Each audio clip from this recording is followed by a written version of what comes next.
Strategy is the biggest difference between hard work and smart work. अब boss ने लगाया दिमाग, इसीलिए तो वो बॉस है।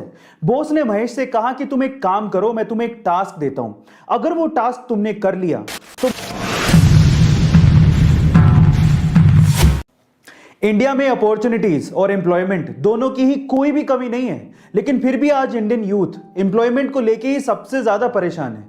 ये जॉब मिल क्यों नहीं पा रही है आखिर? जो इंडियन कंपनियां यहां पर रिक्रूटमेंट करती हैं वो इसके बारे में क्या कहती हैं पता है? वो ये कहती हैं कि इंडिया में यूथ की कमी नहीं है, लेकिन स्किलफुल, स्मार्ट, एम्प्लॉयबल यूथ की बहुत कमी है।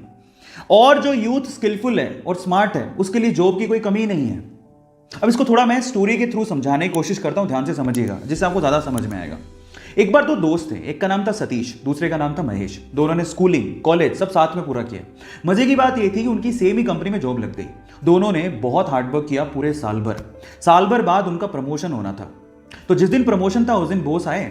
उन्होंने सतीश को प्रमोशन लेटर देते हुए कहा कि सतीश तुम्हारा प्रमोशन होता है। तब महेश ने पूछा कि सर मेरा? तो बॉस ने कहा कि महेश आई एम सॉरी, तुम्हें प्रमोशन नहीं मिल पाएगा, इस साल तो कम से कम नहीं मिल पाएगा, वर्क हार्ड। तो ऐसा करके बॉस अपने कैबिन में चले गए। महेश उदास हो गया। महेश सोचने लगा कि सेम स्कूल से किया, सेम कॉलेज से किया, एक साल मैंने भी हार्डवर्क किया है, मेरा प्रमोशन क्यों नहीं हुआ? अब दिमाग में उस टाइम क्या बातें आती है पता है? भाई यहाँ तो बटरिंग से ही प्रमोशन होता है। जरूर सतीश ने बटरिंग की होगी बॉस की, और उसको गुस्सा आ गया। उसने सोचा मैं कल से नहीं आऊंगा। वो बॉस के कैबिन में गया और बॉस को बोलता है कि बॉस अब मैं कल से तो नहीं आऊंगा, आई एम सो सॉरी। तो बॉस ने कहा कि क्यों नहीं आओगे? तो वो कहता है कि बॉस मैंने बहुत हार्डवर्क किया पूरे साल भर, लेकिन मेरा प्रमोशन नहीं हुआ। अब मुझे ऐसा फील होता है कि इस कंपनी में सिर्फ बटरिंग करने वालों का ही प्रमोशन होता है। मतलब वो डायरेक्टली सतीश पे ब्लेम लगा रहा था कि सतीश ने बटरिंग की है, लेकिन बॉस तो ये जानता था कि सतीश ने बटरिंग नहीं की है, सतीश ने वाकई में हार्डवर्क किया है, वो स्मार्ट है, महेश से स्मार्ट है। अब इस चीज को प्रूव कैसे करें? अब बॉस ने लगाया दिमाग, इसीलिए तो वो बॉस है। बॉस ने महेश से कहा कि तुम एक काम करो, मैं तुम्हें एक टास्क देता हूं, अगर वो टास्क तुमने कर लिया तो मैं तुम्हें सतीश से ज्यादा सैलरी दूंगा और प्रमोशन अलग से। तो महेश ने कहा ठीक है। तो बॉस ने कहा तुम एक काम करो, अभी जाओ बाहर, तो हमारे इलाके में पता करो कि आम कौन बेचता है। महेश गया, आधे घंटे बाद वापस आया और बोलता है कि आम एक्चुअली पूरे इलाके में, हमारे इलाके में थोक के भाव में सिर्फ एक ही आदमी बेचता है। तो फिर बॉस ने कहा महेश एक और काम करो, अब जाके पता करके आओ कि वो कितने रुपए किलो में आम बेचता है। वो गया, वापस आया, वापस आके बोलता है कि वो 50 रुपए किलो में आम बेचता है। अब बॉस ने क्या कहा, महेश मैं सेम चीज अब मैं सतीश से करवाता हूं, तुम ध्यान से देखना। तो उन्होंने सतीश को बुलाया और सतीश को बोलता है कि सतीश एक काम करो, इस इलाके में जो आम बेचता है उसकी खबर लेके आओ कि कौन आम बेचता है। सतीश गया मार्केट में और वापस आया आधे घंटे बाद, और सतीश ने जो कहा महेश उसको देखता रह गया।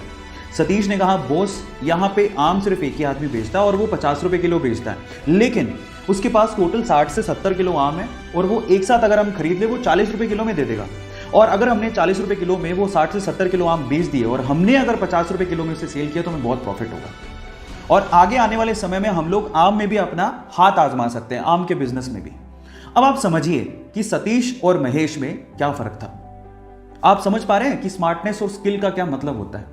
आज का यूथ इस फिलॉसफी पे जीता है कि इतने में इतना ही मिलेगा। जब आप ये सोचते हो कि इतने में इतना ही मिलेगा, हमें इतना ही काम करना है, तो आपने प्रमोशन की आस पाल ही क्यों रखी है? और इस मेंटेलिटी के साथ आगे भी कहीं अच्छी जॉब नहीं मिलने वाली। आप जिस भी कंपनी में काम करते हो या फिर आप किसी कंपनी में काम करने जाओ तो एक बात याद रखना, अगर वो आपको 100 रुपए देते हैं तो आप उसे 50 रुपए का ही काम करके मत दो, उसे 200 रुपए का काम करके दो। एक्सपेक्टेशन से ज्यादा उन्हें अपना आदी बनाओ, उनकी रिस्पॉन्सिबिलिटीज उठाओ, उन्हें हद से ज्यादा काम करके दिखाओ। तब मैं आपको गारंटी लेता हूं कि फ्यूचर में आपको ना तो कभी जॉब की प्रॉब्लम होगी ना ही प्रमोशन की। यही सबसे अच्छा तरीका है।